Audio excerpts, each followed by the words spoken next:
Que a graça e a paz de Cristo esteja com você.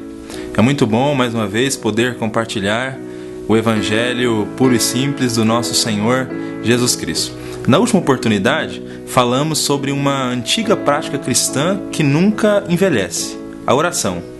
Hoje, ainda com base no capítulo 6 do Evangelho de Mateus, trataremos de outra prática cristã igualmente importante, o jejum.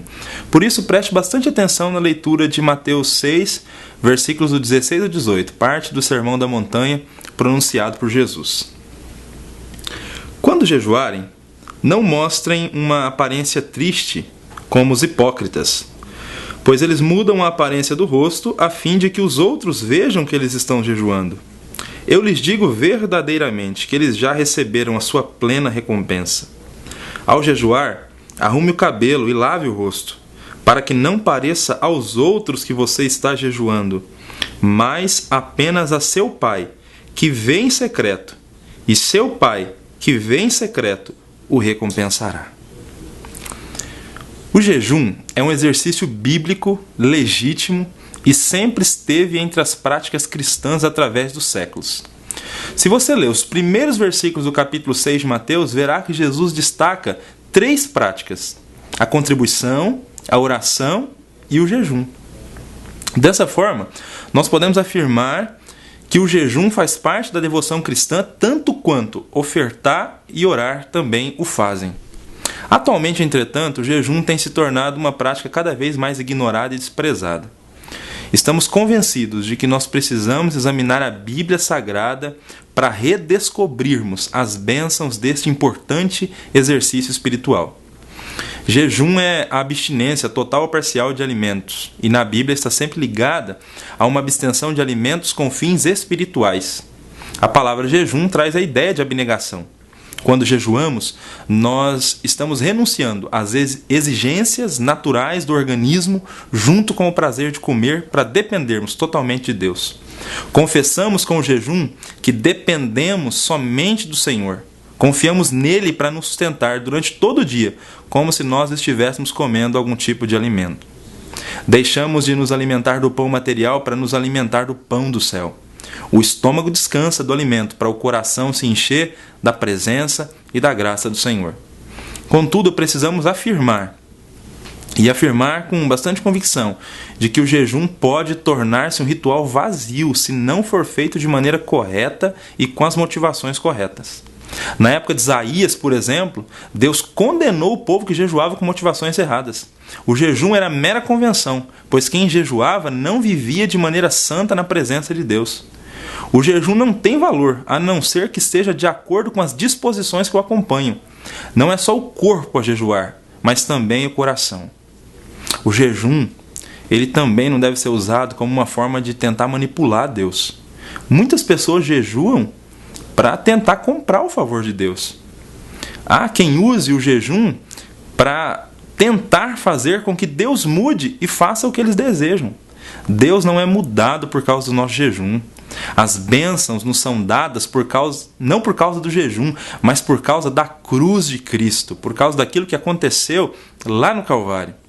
Com isso em mente, vamos pensar então em algumas orientações de Jesus sobre essa prática. No texto que nós lemos, Jesus disse: quando vocês jejuarem, presumindo que os seus discípulos jejuariam. O jejum era uma prática comum nos dias de Jesus, e ao invés de desprezá-la ou anulá-la, Jesus restaurou essa prática, alertando seus discípulos contra os perigos que a cercavam. Então, com esse texto de Mateus 6, que nós lemos, versículos 16 ao 18, nós aprendemos que o jejum é uma prática necessária, e Jesus ofereceu 2 orientações sobre como ele deveria acontecer. A primeira delas é que Jesus ensina que o jejum é uma prática discreta que não envolve estrelismo. No texto, Jesus fala sobre os hipócritas. E essa palavra está relacionada com a palavra ator. As pessoas que Jesus censura estavam representando, gostavam de aplauso, buscavam estrelismo. Eles, quando jejuavam, mudavam a aparência para se mostrar aos homens. Ator gosta mesmo de se mostrar aos homens. Me responda sinceramente, que ator que gosta de atuar no anonimato? Atores estão em busca de Oscar. Mas esse não é o caso dos discípulos de Jesus. O jejum é para Deus. Não jejuamos para os homens. Quem deve nos ver jejuar é Deus. Jejuamos para nos aproximarmos dele. Em Lucas 18:12 tem um fariseu exibicionista que disse: jejuo 2 vezes por semana. Eles tinham o mesmo hábito de jejuar 2 vezes por semana, nas segundas e nas quintas-feiras, justamente nos dias de feira e de comércio efervescente.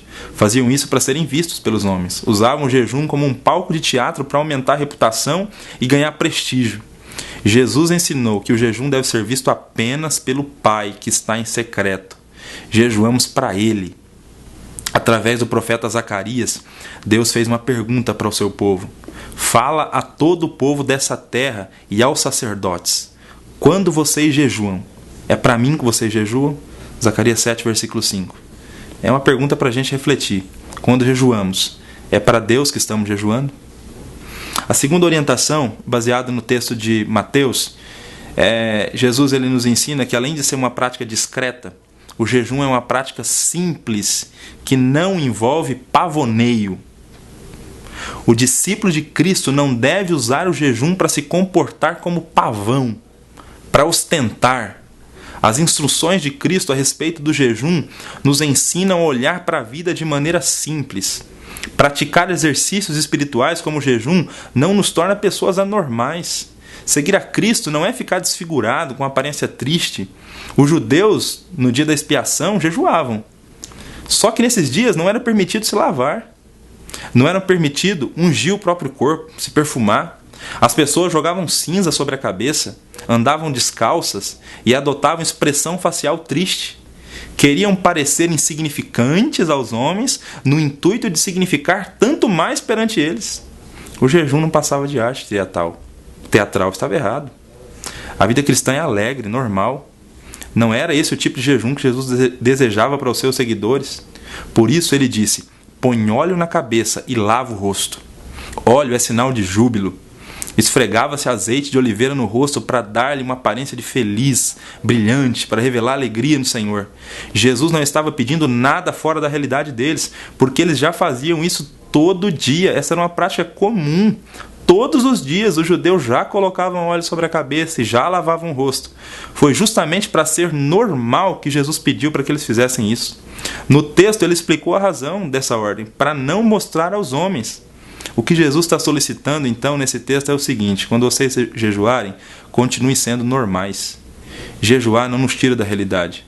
Jejuemos de modo simples e com alegria. Queria terminar dizendo que se o jejum será parcial ou total, se será de um dia ou se será de algumas horas, isso não é o que realmente importa. Jesus não entrou nesses pormenores. Os relatos que nós temos nas Escrituras sobre os tipos de jejum mostram que eles foram diferentes, assim como diferentes foram os períodos dos mesmos. O mais importante não é a forma, mas a motivação com que se faz. O propósito primário do jejum é saciarmos a nossa fome de Deus. Não jejuemos em busca de estrelismo ou de ostentação. Essa prática pode até ser discreta e simples, como Jesus ensinou, mas quando feita com sinceridade pelos motivos corretos, o Pai, que vê o que é secreto, nos recompensará, diz o texto. Essa recompensa não é como o pagamento de um empregador ao seu empregado por um serviço prestado. Não é recompensa com base em relações contratuais, mas com base em relações familiares, de pai e filho. É recompensa no sentido de reconhecimento. O Pai, que está no céu, reconhece a dedicação dos seus filhos imperfeitos aqui na terra de tentarem se aproximar mais dele. Quando esses filhos o fazem por causa do seu muito amor para com ele, ele reconhece. Que assim seja, que Deus nos abençoe.